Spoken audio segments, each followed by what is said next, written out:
As novas unidades flutuantes de produção e estocagem da Petrobras, os FPSOs P-43 e P-48, possuem cada uma a capacidade de produzir 150 mil barris de petróleo por dia.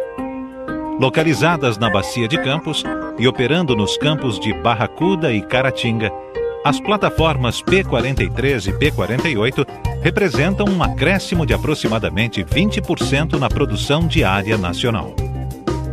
Estas unidades se encontram na extremidade de um gigantesco projeto, responsável por elevar à superfície o petróleo encontrado a mais de 1.000 metros de lâmina d'água no oceano. Além de estocar e transferir o petróleo, um FPSO tem a função de processá-lo, retirando do óleo encontrado nos reservatórios a água e o gás. A partir de agora, conheceremos as principais estruturas da planta de processo dos FPSOs P-43 e P-48. O petróleo é elevado do piso marinho até a superfície por tubulações especiais chamadas de riser, construídas para resistir às pressões exercidas pela imensa coluna d'água. Os risers chegam à plataforma e são conectados aos manifolds, conjuntos de válvulas e instrumentos de controle necessários para proporcionar flexibilidade na operação da plataforma. No mesmo módulo do manifold, encontramos os lançadores e recebedores de PIG, fundamentais na manutenção das linhas de elevação e equipamentos submarinos. Os PIGs, por ação mecânica, limpam as linhas removendo parafina e outras substâncias que aderem às paredes internas. O óleo que chega ao manifold é alinhado para dutos principais chamados headers, que são responsáveis pela coleta do óleo proveniente dos diversos poços produtores de petróleo. Assim, o petróleo é direcionado para os pré-aquecedores, onde recupera-se energia que seria desperdiçada, incrementando-se a temperatura do petróleo em cerca de 5 graus centígrados.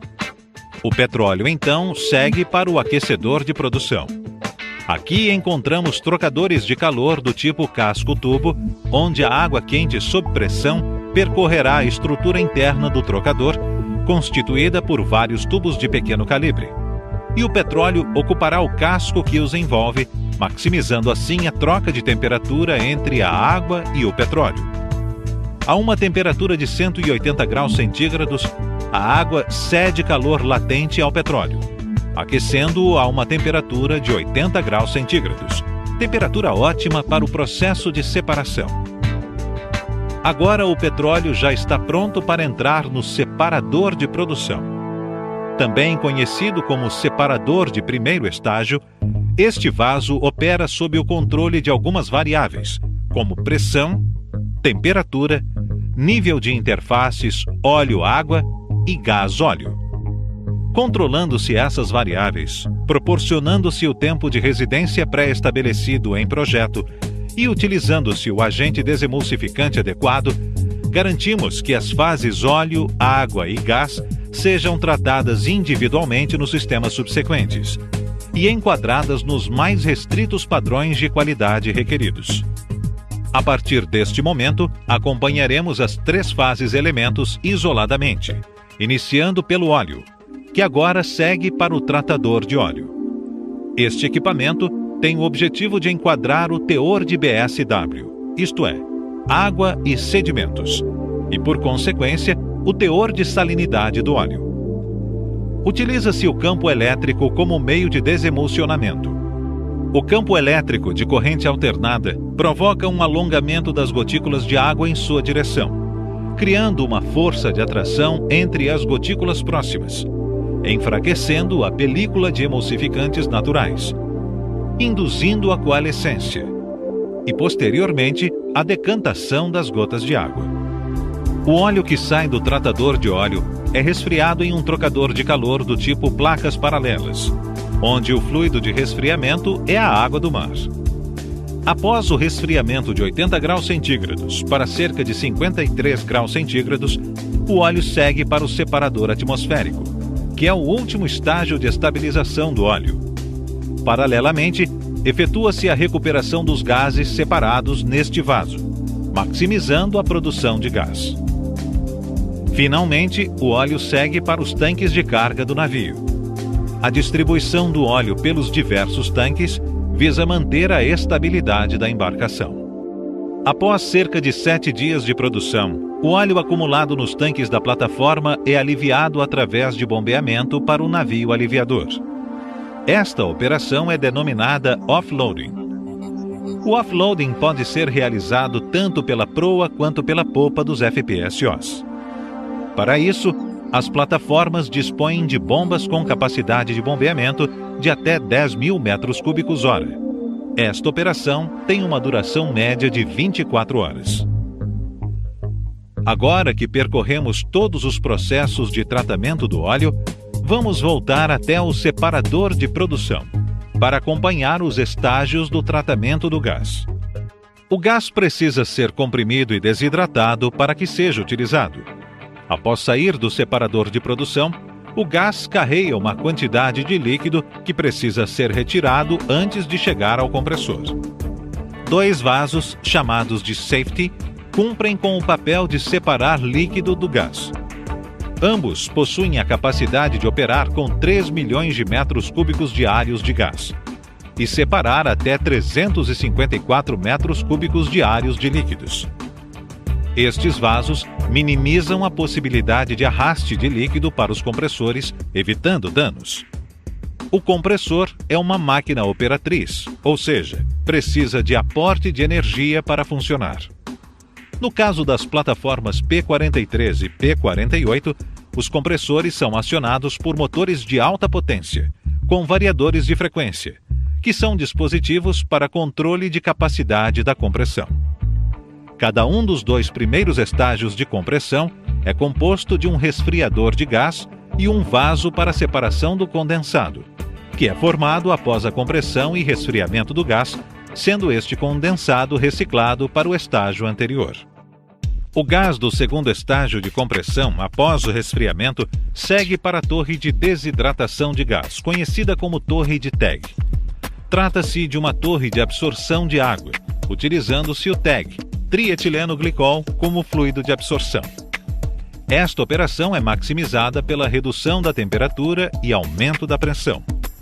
Todo o sistema de controle da torre foi projetado de forma que o gás efluente da torre de TEG esteja suficientemente desidratado. Ao sair da torre de TEG, o gás entra no terceiro e último estágio de compressão. Agora que percorremos todos os processos de tratamento do gás, voltamos até o separador de produção, para acompanhar os estágios do tratamento da água produzida. A água oleosa a 80 graus centígrados proveniente do separador de produção trifásico entra numa bateria de hidrociclones, onde parte do óleo carreado pela água é removida e reciclada para o sistema de tratamento de óleo. A água quase isenta de óleos e graxas passa então pelo pré-aquecedor de óleo antes de entrar no flotador, que é o equipamento responsável pelo polimento final do tratamento de água produzida. Antes de ser descartada para o mar, a água produzida é armazenada em um tanque estrutural do FPSO.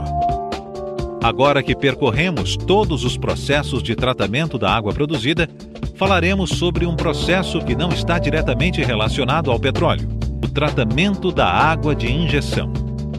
O processo de injeção de água começa na captação de água do mar por bombas de elevação. Antes de entrar na torre desaeradora, a água passa por filtros para remoção de partículas superiores a 80 micras. Então, na torre desaeradora, a água do mar é submetida a um stripping de gás, que é um processo de remoção mecânica do oxigênio. Paralelamente, é feita a injeção de um sequestrante de oxigênio, bisulfito de sódio, que objetiva a remoção química do oxigênio que não foi removido pelo stripping e também do cloro residual.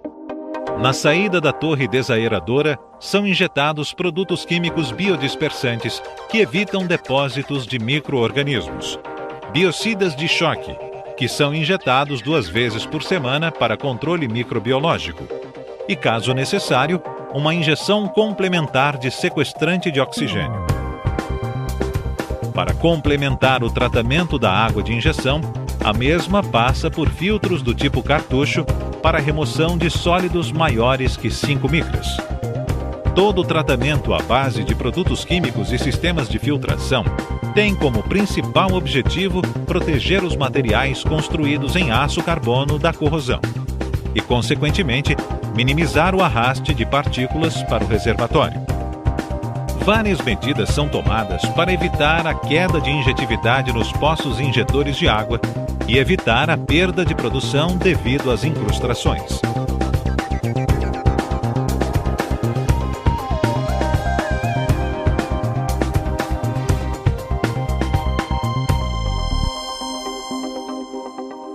Agora que percorremos os principais elementos das plantas de processamento das plataformas P43 e P48, é importante notar que um grande número de outras estruturas estão envolvidas na sua operação e garantem total autonomia a estas incríveis máquinas.